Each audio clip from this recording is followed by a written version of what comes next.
welcome everyone. Good afternoon. As we wait for more people to join in, we should get started. I'm going to go over a couple of housekeeping items today. I'm Rachel Rosen, and we're so excited to have you here for our week of virtual events in conjunction with DMFI at the DNC. Today, we're thrilled to discuss the next generation of Democratic leaders with three distinguished guests. On behalf of our board co-chairs, Ann Lewis and Todd Richmond, who I know are on with us today, on behalf of our entire staff and our president, Mark Melman, whom I'll turn to in just a moment, we want to welcome you. We hope that you and your loved ones are staying well and are staying healthy. If you like what you're hearing today, please do consider following us on social media. We're on Twitter, we're on Facebook, we're on Instagram. You can also sign up for our news and updates on our website, dmfi.org. In just a minute, I'm going to turn it over to Mark again to introduce our distinguished guests, but wanted to go over a couple of other items quickly. If you like what you're hearing this week, maybe you joined us yesterday. We're happy to have you with us today. Tomorrow we're discussing, we're going to have a panel of political insiders for a discussion on Democrat strategy heading into November. We hope you can also join us then. All of our events this week are going to be live captioned, including today's. And to enable the captions, you can select the CC button or the closed captioning button on your Zoom screen. It should be there right at the bottom. We'll also take questions today. And if you have a question and you're joining us on Zoom, you can submit it through the Q&A feature on your Zoom interface. And if you're joining us on Facebook today, you can type it into the comment section. And with that, I'm going to turn it over to our president and CEO, Mark Melman.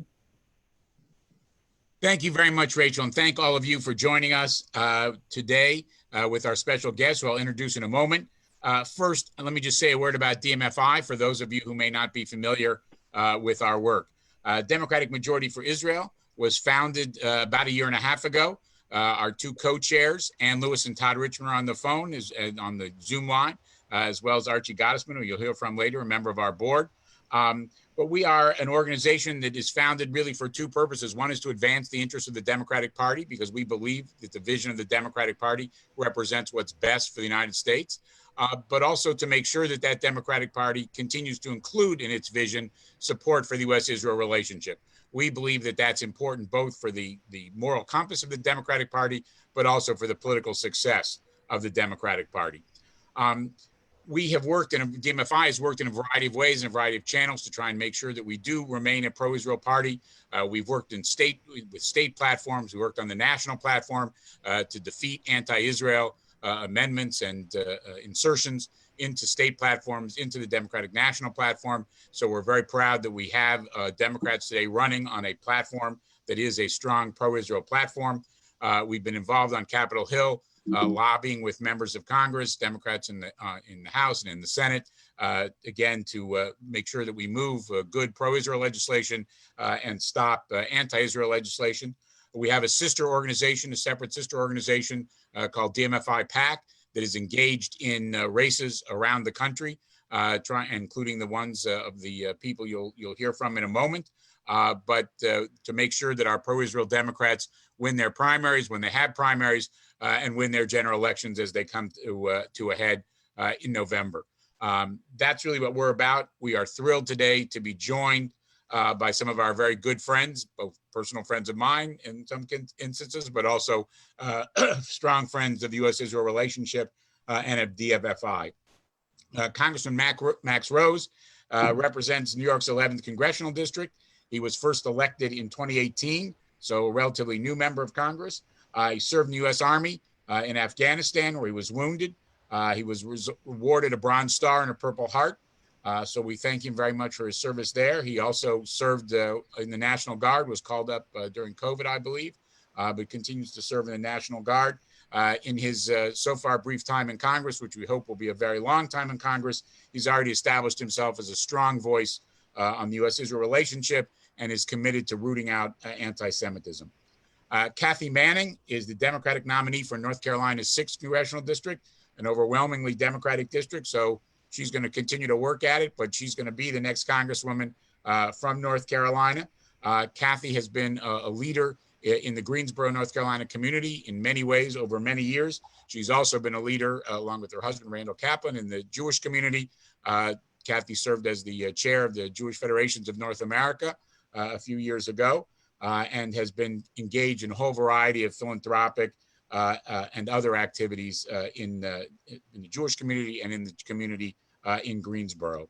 Ritchie Torres will represent the bluest district in the country, so we're pretty sure he's going to win the general election, but he is the Democratic nominee for the 15th Congressional District in New York. At 24, he became the youngest elected official in New York City and the first openly LGBTQ elected official from the Bronx. He describes himself as the embodiment of a pro-Israel progressive. He is an Afro-Latino, and we look forward to working with him when he gets to Washington. I'm pleased and proud to say that DMFI PAC, our separate sister organization, is engaged and involved in supporting each of these candidates in different ways, in different races, and just one part of the work that we do. So let me turn it over to Rachel. And again, thank you to our guests for joining us, and thank you to our audience for joining us as well. Thanks so much, Mark. And a reminder, if you have a question, please submit it through the Q&A feature there on Zoom. Congressman Rose, I wanted to start with you, and then I want to open it up to Kathy and Richie to also talk about their experience on the campaign trail. What's it like to be a pro-Israel member of the Democratic Caucus? Do you feel outnumbered at any time? Well, Rachel, the entire DMFI team, thank you so much for including me. And Kathy and Richie, welcome to the team. I look forward to serving with you. Kathy, I look forward to getting to know you. Richie, I look forward to you outshining me in Congress. So the fact that we have to ask that question today, the question is totally legitimate, is representative of what the problem is through and through. You know, we cannot, there was a time not too long ago when the Democratic Party was certifiably, quintessentially pro-Israel, and we weren't having these types of conversations. Now, with that being said, though, I don't think that we can allow for ourselves to also succumb to the hyper-politicization of this dichotomy here. Still, the majority of the members of the Democratic Caucus stand as pro-Israel members. And so what I can tell you is that I don't do this for political reasons. I do this because this is a part of my heart, a part of my soul. And I'm also thinking about my 5-month son, Miles, who I want him to grow up in a world, in a country where the United States maintains its incredibly strong bond with Israel. So that's what it's like, irrespective of the politics. That's the way it's going to keep on being. Kathy and Richie, you both campaigned on a pro-Israel platform. What was it like to be pro-Israel on the campaign trail? How much did Israel come up? Did you ever get any pushback? Kathy, why don't you start? Okay, great. And first of all, I'd like to thank you for including me as one of the next generation of pro-Israel leaders. I've been doing this for quite a while, but if you want to include me in the next gen, I'm happy to be part of it. Let me just say that campaigning as a pro-Israel Democrat is both natural and important to me because I've been immersed in Israel-related issues for so many years. I have visited Israel more than 30 times over my years of leadership in the Jewish community. I have participated in a wide variety of efforts to help Israel and help all of the immigrants that they have absorbed from around the world, including in Operation Exodus, when they brought in Jews from the former Soviet Union, when they brought in Jews from Ethiopia, from Argentina, from France, and so many other countries that have posed dangers to Jews around the world. And in the course of my time, I have been to Israeli army bases. I've seen military exercises on the Golan Heights. I've seen the extensive efforts that the Israelis take during military actions to keep civilians safe. I have visited bomb shelters in the north during the Second Lebanon War when Israeli families had to take refuge from the thousands of Katyusha rockets that were launched by Hezbollah from southern Lebanon. I've had to evacuate to a bomb shelter when I was at a meeting in Sderot in the south of Israel because Hamas was sending rockets across the border from Gaza. I have seen the strength and the vulnerability of Israel, and I have a deep understanding of the importance of the U.S.-Israel relationship to the United States. Israel is the one reliable ally we have in the Middle East that shares our interests and our democratic values. And I know that the funding we give Israel is a bargain compared to the benefits we gain as a country from having Israel as an ally. I've seen the benefits we get from shared intelligence, joint military exercises, the innovative military technologies that Israelis have developed, like David's Sling and Iron Dome. And I've seen the growth in American investments in Israeli companies because those companies are innovative and they're creating cutting edge technologies that we use in this country in communications, in IT, in medical equipment, intelligence, security, desalinization, and a host of other areas. And so for me, being pro-Israel is also being pro-American. And when I'm asked about Israel, I talk about the fact that it's the only country in the area that has a free press, protections for free speech, protections for women's rights, the LGBTQ community, a functioning legal system that includes a well-respected Supreme Court and a governing body, the Knesset, that has a wide diversity of members, including Jews and Arabs, and members from all the different religious parties. And despite all these things, they are under constant attack by Hamas and Hezbollah and Iran and its proxies, by the UN and the ICC. And they are building under the radar relationships with Arab countries that will enhance the stability in that whole region. We just saw the formalization of one of those relationships that's been developing for so many years with the UAE. So back to the question, what's it like to campaign as a pro-Israel Democrat?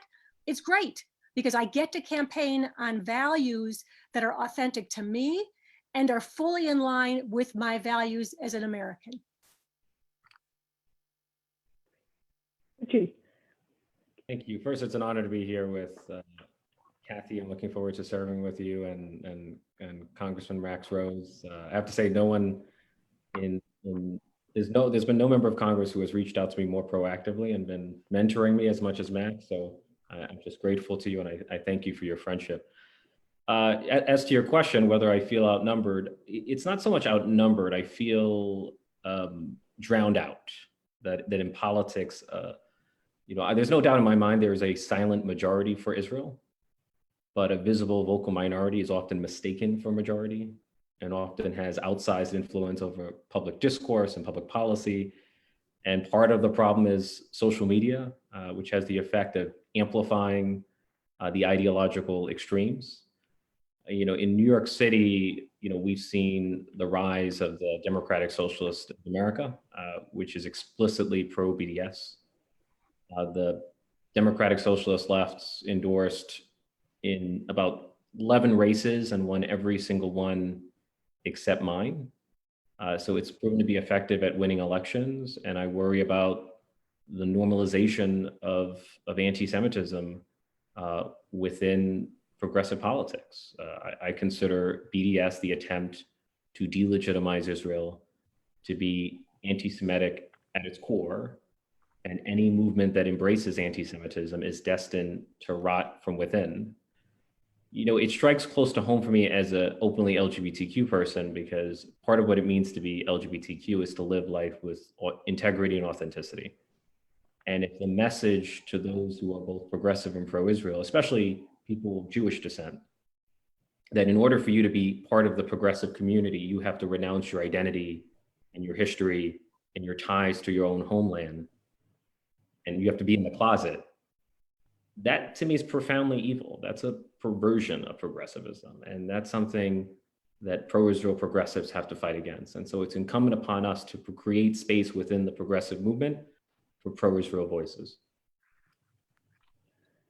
Richie, I wanted to ask you a little bit more about the DSA that you brought up. They recently had a questionnaire that you and Congressman Rose, I know in particular, have been quite outspoken about.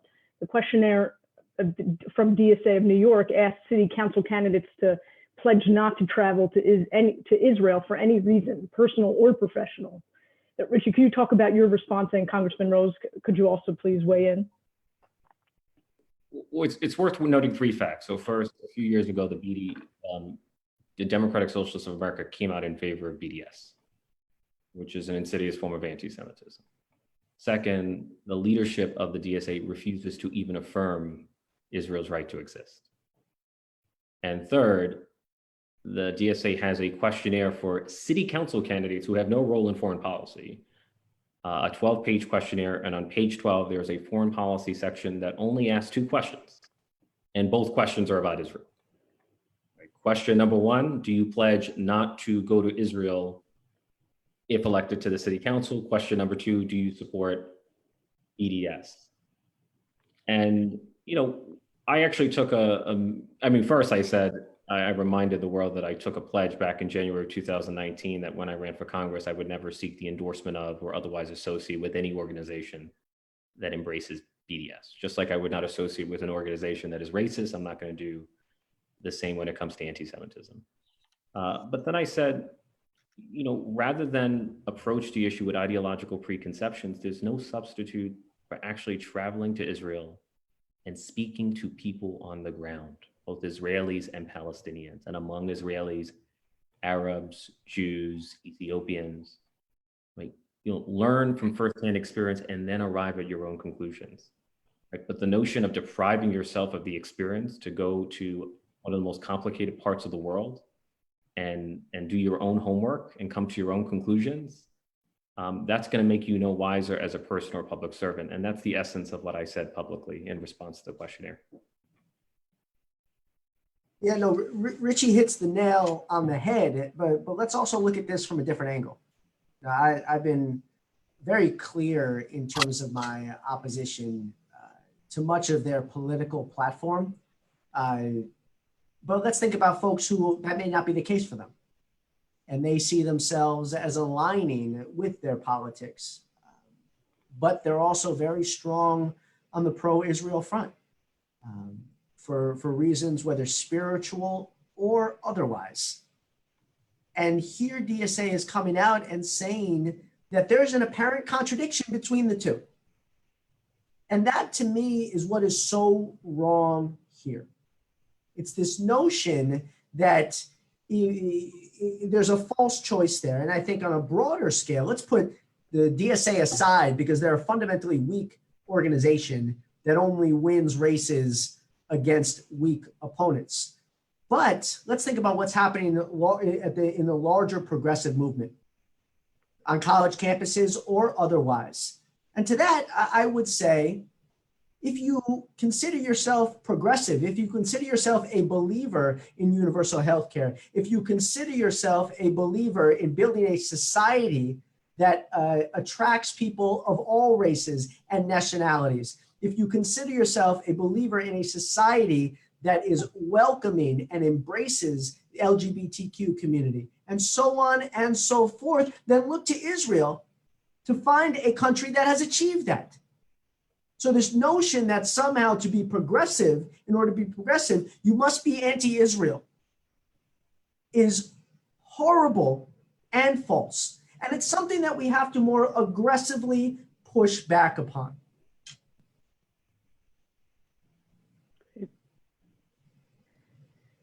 We have a question from Facebook, and I wanted to throw this out to the group. Kathy, maybe I'll go to you first, if that's okay. It's from Susan Silverman.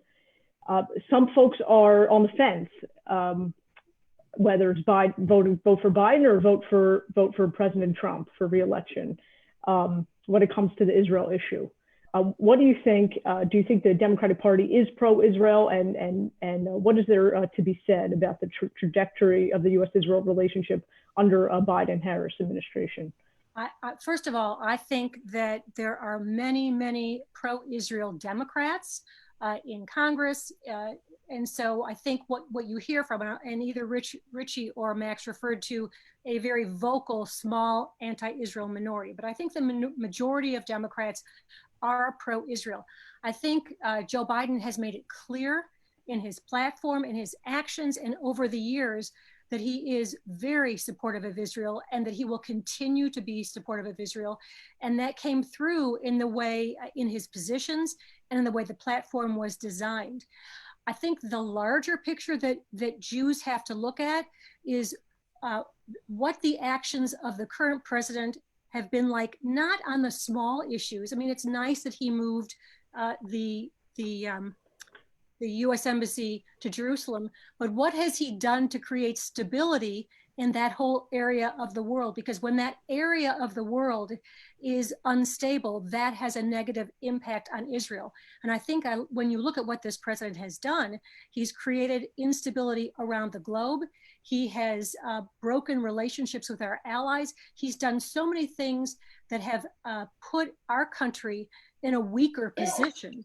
And having a weak US is not good for Israel. So if you really are pro-Israel, you want a president who is going to rebuild our relationships with our allies, who's going to do everything possible to create stability in the Middle East and around the world. And Donald Trump has not done that to date. He's done the opposite, and things will get worse if he is reelected. Let me add one more thing. He's also embraced in many ways the anti-Semitism that we've seen growing in this country. And you can date it back to what happened in Charlottesville when people were chanting, "Jews will not replace us." And yet when the president was asked about it, he said there were good people on both sides. That is something we have to keep in our minds when we talk about, will this president be good for Israel and will he be good for the Jews? I think he's demonstrated overwhelmingly he is not somebody who has our interests at heart. Great. Richie, I wanted to ask if you had watched any of the convention last night, and we heard from Michelle Obama, we heard from Governor Cuomo, we heard from John Kasich. What do you think this convention needs to accomplish in the end? Just underscore the need for a unified front of the Democratic Party, that for all the ideological diversity that we have in the party, we all have an overriding interest in defeating Donald Trump, whom I consider an existential threat to our democracy, our planet, the social safety net, and that Joe Biden has a historic opportunity not only to win, but to govern boldly on a scale not seen since FDR. That what we need is a massive reinvestment in America on the scale of the New Deal. So communicating the urgency of defeating Donald Trump and communicating the possibilities for governing boldly over the course of the next 4 years, I think that should be the principal objective of the convention. Congressman Rose, I wanted to, I'm going to ask the whole group about what they hope to accomplish in Congress. And Congressman Rose, you've done a lot of work in particular on domestic terrorism. So I wanted to know what you're most proud of over the past 2 years and what you look forward to doing in the years ahead. One of the biggest misconceptions about this notion of domestic terrorism is that it is domestic at all. If you look at the thriving neo-Nazi white supremacist movements in the United States of America, whether it's Atomwaffen, which has made direct threats against me, to the base, keep in mind the literal translation of the base is Al-Qaeda, to Ram, mostly out in the West Coast, to a whole assortment of other organizations. They all have global connections to white supremacist neo-Nazi organizations in Canada, the UK, to Central Europe, to Eastern Europe, to all the way to Russia. And so what we have been striving to do is to push this administration as well as to push Congress to address this threat using the same tools, obviously in a just manner, that they have used over the course of the last 2 decades to the jihadist threat. That means expanding the list of foreign terrorist organizations to include these organizations. It also means applying all the tools available to us in our intelligence toolkit towards getting a real sense of who these entities are. And then lastly, we have got to crack down on social media, providing a safe haven for these entities. Gone are the days where folks like Facebook or Twitter or YouTube were unicorns started by arrogant libertarians in hoodies. This is big business. And just as General Motors has a responsibility for their airbags deploying, these technology companies have a responsibility to get this hateful terrorist content off of their platforms. And if they don't do it themselves, Congress should mandate that they do it. Kathy, can you talk about what will be at the top of your agenda when you get to Congress? Absolutely. The 3 issues that affect my constituents the most and I'm in North Carolina, are the issues that have become even more important in light of this pandemic and the economic meltdown. And that's healthcare, education, and rebuilding our economy in a stronger and more equitable way. With regard to healthcare, I agree with Joe Biden's platform. We have got to build on the ACA by offering a robust public option, by allowing people to buy into Medicare at a younger age. We need to incentivize innovative and cost-effective ways to keep people healthy, especially people in the rural areas, with the greater use of telemedicine, and we need to bring down the cost of prescription drugs by requiring our government to negotiate to get better prices for prescription medicine for people on Medicare, just like they do for people who get their drugs through the VA and through Medicaid. We need to do more to address mental health, and we've got to fight back against the assault on women's reproductive rights, because that is fundamental to women's health care. In terms of education, I will represent a district that has 13 institutions of higher education. And we have one of the largest school districts in the country. We need to make sure that all of our kids can get the high quality education they need by investing in our schools, paying our teachers. Joe Biden has proposed increasing Title I funding. I support that because I think those schools need greater investment. And we have to make post-secondary education more accessible to students, because we've learned in my district lost hundreds of thousands of manufacturing jobs in the late 1990s, early 2000s, and we have not yet replaced those jobs. And our population isn't going to be ready for the jobs of the future if they can't get some kind of post-secondary education. So we need to address the Byzantine system we have of student loans to make higher education more affordable. And the economy, this pandemic has caused an economic meltdown that's going to require really a multifaceted approach to building back stronger, which involves getting more relief to people who are out of work through no fault through their own, continuing to make those PPP loans and make them accessible to small businesses and in particular minority-owned businesses. And as we rebuild, we have the opportunity to reevaluate how people should be compensated for the jobs that we now understand are truly essential. And that includes the people who run our grocery stores and keep our food chains operating and deliver all the packages that people have become so dependent on, and keep our hospitals clean and make it possible for our kids to get an education. And I think we can start that by raising the minimum wage and making sure that workers can afford to put a roof over their house, food on their table, and pay for their health care and their medication. All of those things definitely seem to be at the forefront of Americans' minds. And Richie, same question to you. What's on your top of your list when you get to Congress? Look, I'm on a mission to fight poverty in America. The South Bronx is said to be the poorest congressional district in America, where the unemployment rate can be as high as 30%, which is comparable to the joblessness of the Great Depression. And more than half the residents in the South Bronx pay more than half their income for their rent. And that's before you factor in the bare necessities of life, like healthcare and food and transportation and utilities. And there are just people across the country who are struggling with the crushing cost of housing and healthcare and higher education in particular. I'm going to focus like a laser on housing, because for me, affordable housing is more than brick and mortar. It's the foundation on which you build a better life for you and your family. And without housing stability, you have no real hope for realizing the American dream. And here in New York City, we have 60,000 children, just 60,000 people in our shelter system, a third of whom are children, which is a scandal in the wealthiest city in the world. I grew up in public housing in conditions of mold and mildew, and public housing has been so savagely defunded and left behind by the federal government that it has $40 billion worth of capital needs.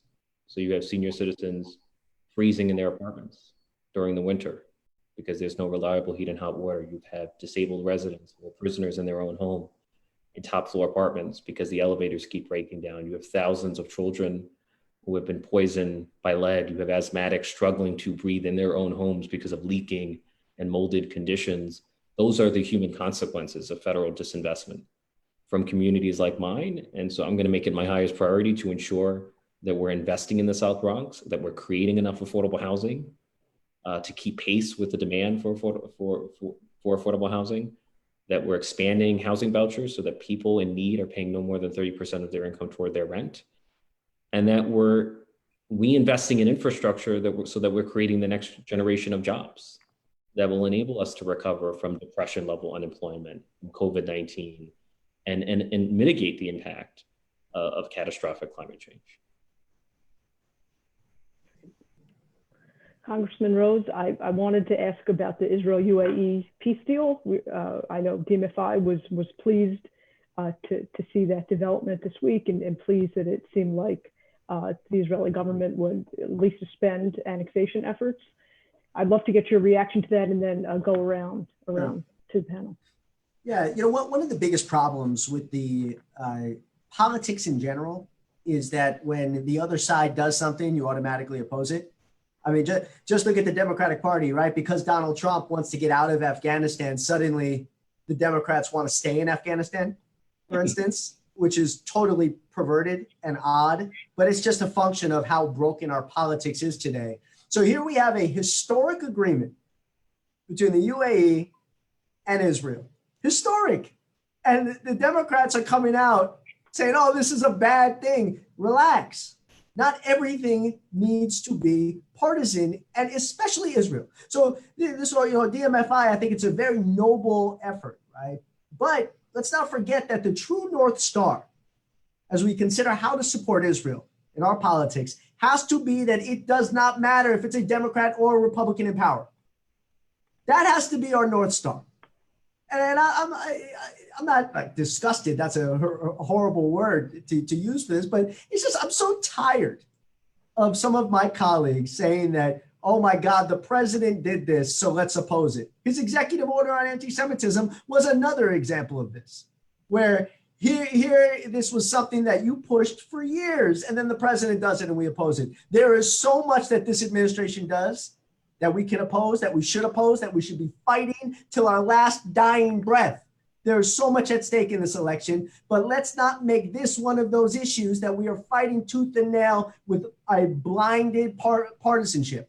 It's just wrong, and it does not help Israel. I hope that was clear enough. Absolutely. Kathy. So I've learned over my years as an attorney that sometimes you have to take yes as an answer. And this is one of those situations where we have an agreement that's a really good thing for Israel and for the region. Now, granted, the Trump administration didn't create this out of whole cloth. As I mentioned in my remarks earlier, Israel has been building these kinds of relationships with some of the Arab countries for many, many years. But they should get credit where credit is due for, to the extent that they help put this, help Israel reveal the normalization of the relationship, or actually help the UAE decide to reveal it, and to use this as leverage to take the annexation off the table. I think that's a good thing. And look, I am opposed to unilateral annexation because I think that we've got the only solution that makes sense is a two-state solution, but it's got to be a decision that is negotiated by the parties. And so I'm delighted that annexation was taken off the table, and whoever's idea it was to use this as leverage to get the UAE to go public with their relationship with Israel deserves credit.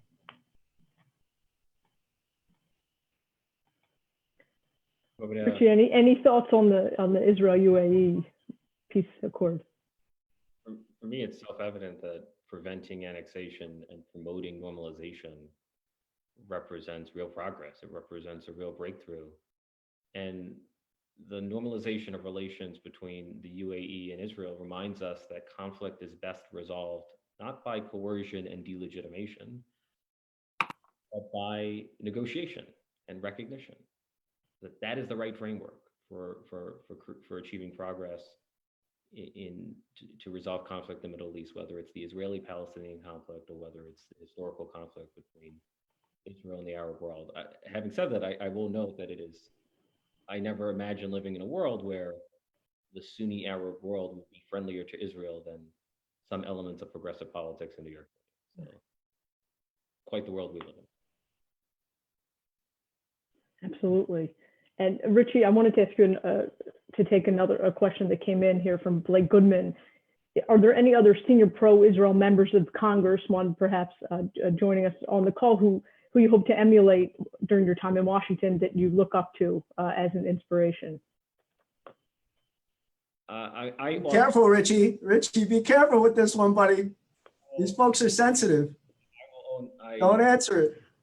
I've answered this question before. I think of myself as a pro-Israel, pragmatic, progressive. And two of the best models of pro-Israel, pragmatic, progressive that I know of are Max Rose and Hakeem Jeffrey. If I can be a fraction of those two temperaments, I would be doing right by my constituents. Wow. That was very kind of you. Thank you. That's really nice.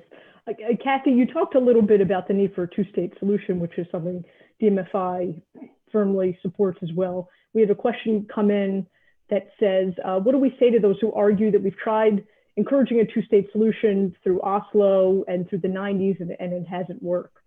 What could be perhaps a new tact?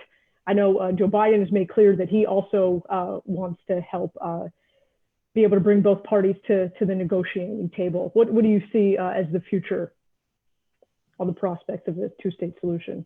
Actually, I think what we're seeing is the future revealed with this UAE agreement. I think that having more agreements with other Arab countries may help the Palestinians realize that other Arabs are building close working relationships with Israel, and that maybe their best option is figuring out how to build a relationship with Israel and go back to the table and try to create a situation where they can have their own country, but with the understanding that they're going to have to live side by side with an Israel that is safe and secure in its own right. I think, my mother always said to me, you think people aren't listening, you just keep talking at them. And even though they don't look like they're listening, with your kids, you just keep talking at them year after year after year. And then one day they repeat back to you something you've been saying to them so many years and you thought they weren't listening.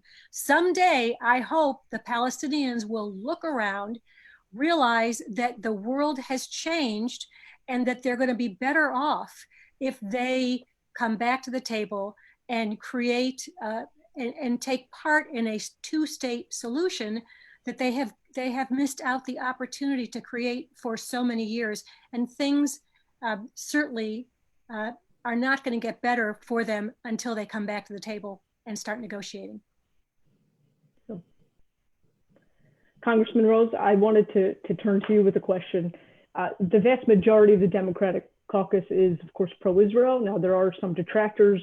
We've spoken a little bit about that. What's the most effective way to speak to them? What kind of messaging works or maybe doesn't? And we need to pursue other channels. You're talking about the detractors, the detractors in the caucus. Sure. And then I'll answer this, and then unfortunately I have to jet, but I want to thank you again for this incredible opportunity to participate in this. And Kathy and Richie, I sincerely looking forward to serving with you. Look, I think that we have got to be very proud about what it is that we believe and why we believe it. And root that in fact, and root that in passion. Proud of the fact that Israel, that there's a home for the Jewish people, a Jewish democracy, something that is incredibly new, historically speaking, and is only there because of generations of sacrifice and spilt blood. I think to bring up a comment that I made earlier as well, we have to be proud and honest about the miracle from a policy standpoint, as well as a security standpoint, that is the state of Israel. Proud of the incredible linkage between America and the incredible alliance between America and Israel, not only economic, not only the Jewish diaspora, but also from a security standpoint. it wasn't too long ago that I was an infantry platoon leader in Afghanistan, where we were relying on intelligence that was in part coming from the security alliance that we have with Israel. This is not just based out of benevolence, our support for Israel, as much as it is based out of a real politic belief in a strong America, a strong Israel, and a strong geopolitical system that is rules-based. And then lastly, we cannot lose sight of the incredible economic partnership.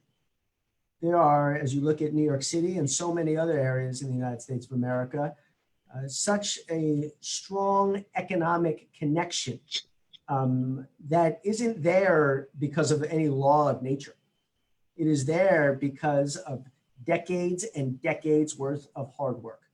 So none of this is inevitable. None of this is natural. And Israel is most certainly in a tenuous security situation that we cannot take for granted. So I am not one to be, let's just say, bland with my rhetoric.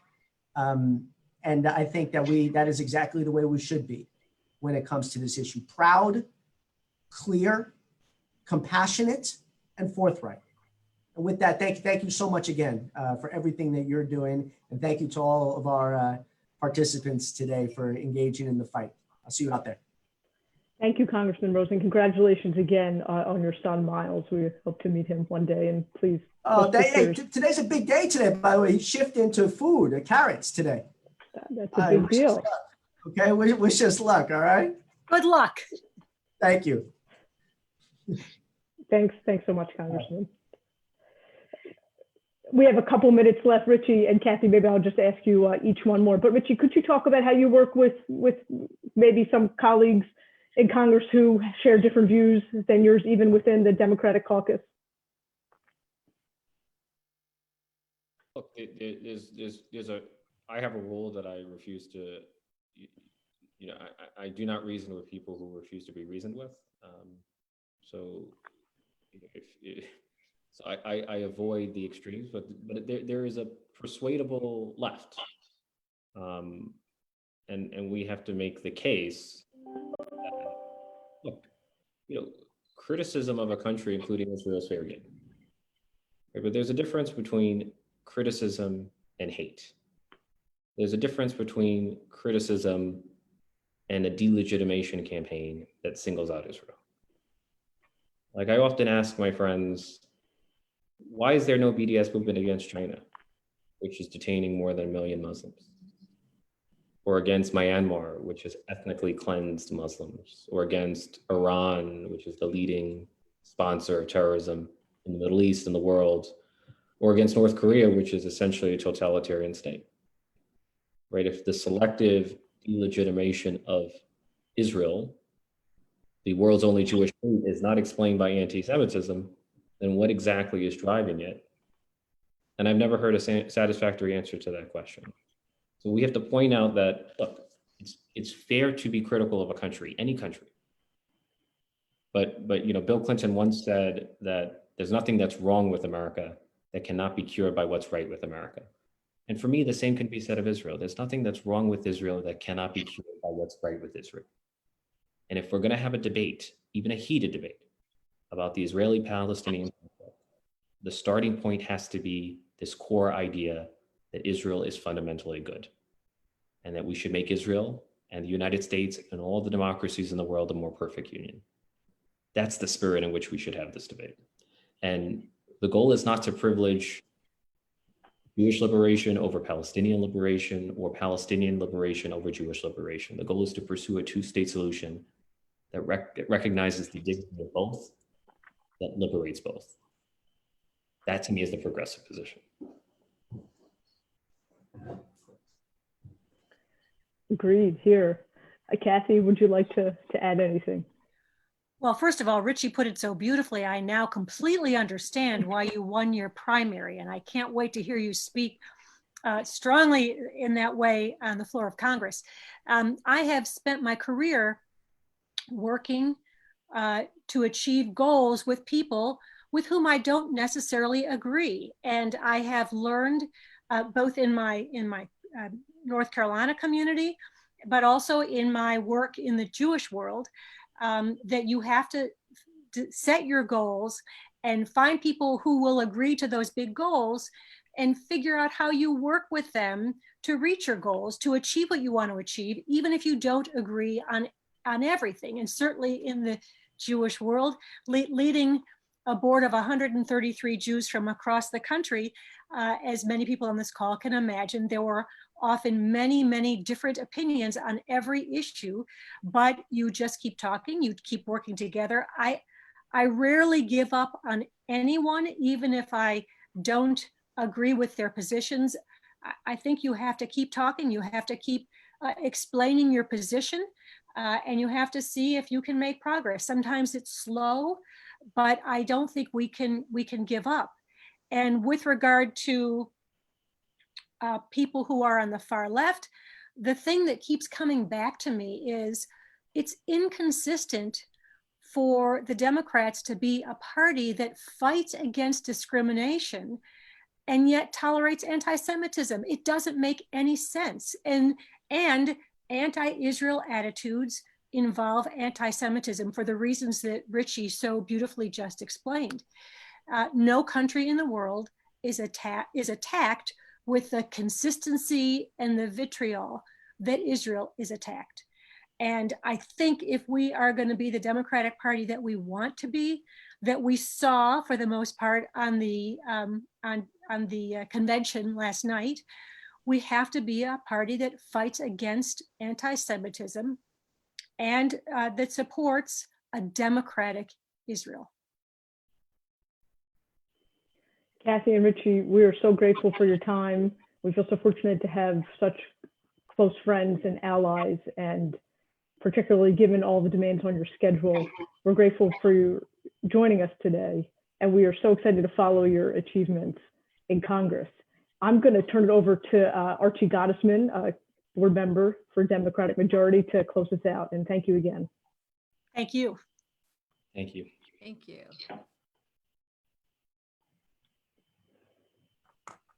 Thank you so much, Rachel. Thank you, Kathy and Richie and Max. I am so proud to be a board member of DMFI. And one thing that I was just thinking about, honestly, almost every comment, I kept thinking, I agree. Like, the feeling of being with people who I just am nodding my head, even though I'm just staring at a computer, it feels so good. But it's almost slightly dangerous how good it feels, because there are so many people who did disagree with us. And I just want to tell quick stories that I'm pro-Israel, like however that means to people. I travel to Israel a lot. My oldest daughter was a lone soldier. She was in the IDF. Israel's very close to me. And just this weekend, a very educated friend from many years, who, granted, she lives in Berkeley, California, so maybe this is why, she said, Archie, I don't understand how, are you still a Democrat? I'm like, what do you, of course I'm still a Democrat. Like, that's kind of a ridiculous question. We've been friends forever. She's like, yeah, but what about Israel? And I was like, oh my gosh. And I realized it's like, we're in a very small kind of a swimming pool of like, okay, we're all like, not everyone gets that you can be such a proud Democrat, such a patriot. Like, I feel like I'm a patriot and also be pro-Israel. And that message is just, thank goodness for the bravery of DMFI, because I'm a news junkie and I read the news and I watch the news all the time, and Israel is complicated. But thank goodness for DMFI, because all I have to do is check and see what Mark Mellman has written and what we tweeted. And it's never extreme and it's never like slanted. It's just like a very logical explanation. You want to talk about annexation? This is what, DMFI feels. UAE. And it's such a huge help, because DMFI helps to explain what can be it's a complex place. Now, no one would argue that Israel is a complex place in the world, and DMFI is there. It's like a friend to those of us who absolutely will not be told that we can be either a great Democrat or pro-Israel. It is not a choice. You can be both, and DMFI will like hold your hand through it. And also what I feel also so proud about DMFI, and which is really helpful, is they help to give a voice, because the haters are everywhere. There was one on our chat. I don't know if any of you saw it, but like there was a hater on our thing today. And it helps to really, they're chatting, they're working, and we need to be able to be as a group and be larger and bigger, and DMFI is there every step of the way. So I urge everyone who's on here today, this doesn't come cheap. It's a group, and it needs support as any important organization. So I urge anyone who is interested. It is a fantastic, there are so many different ways you can support individual candidates through DMFI. You can support DMFI, go on our website. It's fantastic. Sign up for our updates. You'll know everything, and that way you won't have to try to figure it out when you're reading the news. Our great staff will tell you. We're also incredibly responsive. I've had friends, there are people that are like, I don't understand. So I'm like, reach out to DMFI, and they are incredibly responsive. And that is, I just really thank everybody who's here today. Please, I'd say we are a small but mighty group that needs to be larger, of those Democrats who refuse to make a choice between loving Israel and loving America and loving the Democratic Party. And so thank you for joining us. And I hope that you join us on the DNC program tomorrow and to continue. So, and with that, have a great day. Thanks, Archie. Thanks, everyone. Thank you all. Take care. Yeah.